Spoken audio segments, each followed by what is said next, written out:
வெள்ளப்பெருக்கினால் 150க்கும் அதிகமான சிறிய குளங்கள் சேதமடைந்துள்ளன. அனுராதபுரம் மாவட்டத்தில் 25க்கும் மேற்பட்ட சிறிய குளங்கள் சேதமடைந்துள்ளதாக கமநல சேவைகள் பணிப்பாளர் நாயகம் சுனில் வீரசிங்க தெரிவித்துள்ளார். இதேவேளை வெள்ளப்பெருக்கு காரணமாக 2,60,000க்கும் அதிகமானவர்கள் தொடர்ந்தும் பாதிக்கப்பட்டுள்ளதாக அனர்த்த முகாமைத்துவ நிலையம் குறிப்பிடுகின்றது.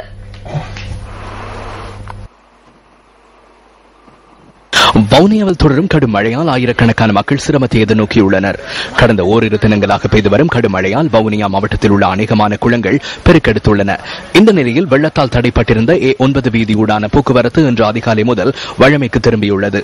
எவ்வாறாயினும் வவுனியா செட்டிக்குளம், உழுக்குளம், ஔஷதப்பிட்டிய மற்றும் வவுனியா பூவரசன் குளம் ஆகிய வீதிகள் இன்று மூடப்பட்டுள்ளதாக எமது பிராந்திய செய்தியாளர் கூறினார். போக்குவரத்திற்காக இந்த வீதிகளை பயன்படுத்த வேண்டாம் என பொதுமக்களிடம் போலீசார் கோரிக்கை விடுத்துள்ளனர். தாண்டிக்குளம் தமிழ் வித்தியாலயம் வெள்ளத்தில் மூழ்கியுள்ளது. அத்தோடு வவுனியா பிரதேச செயலாளர் பிரிவில் 3,155 பேர் இடம்பெயர்ந்துள்ளனர். அவர்கள் 13 முகாம்களில் தங்க வைக்கப்பட்டுள்ளதாக எமது செய்தியாளர் தெரிவித்தார். இதேவேளை கிளிநொச்சி இரணைமடு குளத்தின் 10 வான்கதவுகளும் திறந்துவிடப்பட்டுள்ளன. எவ்வாறாயினும் இதனால் அவருக்கும் பாதிப்பு ஏற்படுவதற்கான சாத்தியமில்லை என அதிகாரிகள் கூறினர். மன்னார் மாவட்டத்திலும் வெள்ளம் காரணமாக பலர் பாதிக்கப்பட்டுள்ளனர்.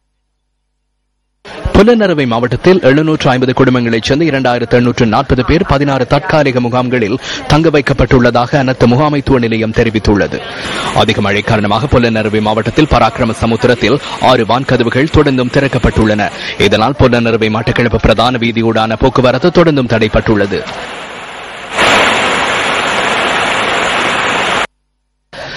அனுராதபுரம் மாவட்டத்தில் 1,037 குடும்பங்களைச் சேர்ந்த 3,870 பேர் 32 முகாம்களில் தங்க வைக்கப்பட்டுள்ளனர். நாச்சதுவ நீர்த்தக்கத்தின் 6 வான்கதவுகள் திறந்துவிடப்பட்டுள்ளமையால் அனுராதபுரம் நீதிபுர பிரதேசத்தில் பல வீடுகள் நீரில் மூழ்கியுள்ளதோடு பிரதேசத்தின் பல வீதிகளிலும் வெள்ள நீர் தங்கியுள்ளது.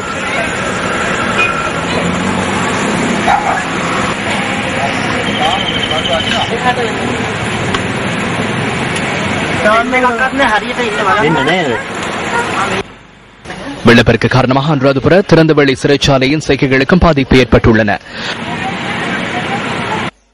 தந்திரிமலை போகுட ராணுவ முகாம் அமைக்கப்பட்டுள்ள இடத்திற்கு அருகில் வனப்பகுதியில் உள்ள விவசாய நிலத்தில் 3 நாட்களாக வெள்ளத்தில் சிக்கியிருந்த விவசாயிகள் சிலரை இன்று கடற்படையினர் மீட்டுள்ளனர். அதிக மழை காரணமாக மாத்தளை மாவட்டத்தில் 638 குடும்பங்கள் பாதிக்கப்பட்டுள்ளன. இந்த குடும்பங்களைச் சேர்ந்த 2,220 பேர் தொடர்ந்து தற்காலிக முகாம்களில் தங்க வைக்கப்பட்டுள்ளதாக அனர்த்த முகாமைத்துவ நிலையம் தெரிவித்துள்ளது. மாத்தளை மாவட்டத்தில் மழை குறைந்துள்ள போதிலும் சில பகுதிகளில் வெள்ள நீர் தேங்கியிருப்பதை அவதானிக்க முடிகின்றது. தம்புள்ளை பகலவெவ பிரதேசத்திற்கு செல்லும் வீதி நேற்றைய தினமும் வெள்ளத்தில் மூழ்கியிருந்தது. மழை நீருக்கு அடித்துச் செல்லப்பட்டு தம்புளுவோயா பாலத்தில் சிக்குண்ட மரம் ஒன்று தம்புள்ளை மாநகர சபையால் அகற்றப்பட்டுள்ளது.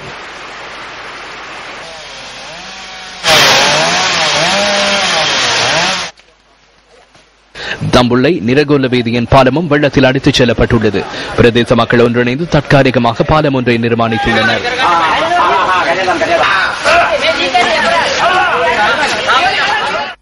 புத்தளம் மாவட்டத்தில் 375 குடும்பங்களைச் சேர்ந்த 1,214 பேர் பாதிக்கப்பட்டுள்ளதாக அனர்த்த முகாமைத்துவ நிலையம் தெரிவிக்கின்றது. அவர்கள் 12 முகாம்களில் தங்க வைக்கப்பட்டுள்ளனர்.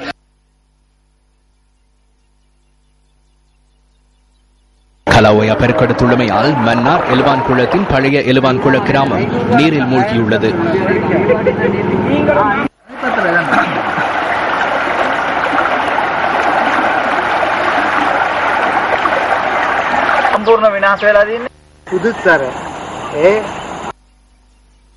இதேவேளை அனர்த்த முகாமைத்துவ அமைச்சர் மஹிந்த அமரவீர அம்பலாந்தோட்டை பிரதேசத்தில் பாதிக்கப்பட்ட மக்களின் துன்பங்களை கேட்டறிந்தார். இதுவரையும் இவ்வளவு மரணங்கள் இடம்பெற்றுள்ளன. அவர்களுக்காக வழங்கும் இழப்பீட்டுத் தொகையை அதிகரிப்பதற்கு தீர்மானித்துள்ளோம். அந்த தீர்மானத்திற்கு அமைச்சரவை அனுமதியை பெற்றுக்கொள்ள நடவடிக்கை மேற்கொள்ளப்பட்டுள்ளது.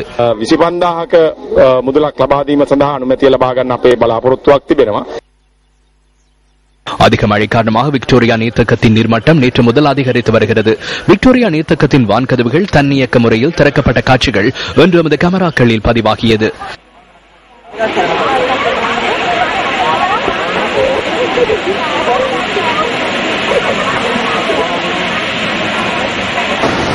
நுவரெலிய பதுளை பிரதான வீதியில் ஹக்கல பூங்காவுக்கு அருகில் இன்று மண் சரிவு ஏற்பட்டுள்ளது.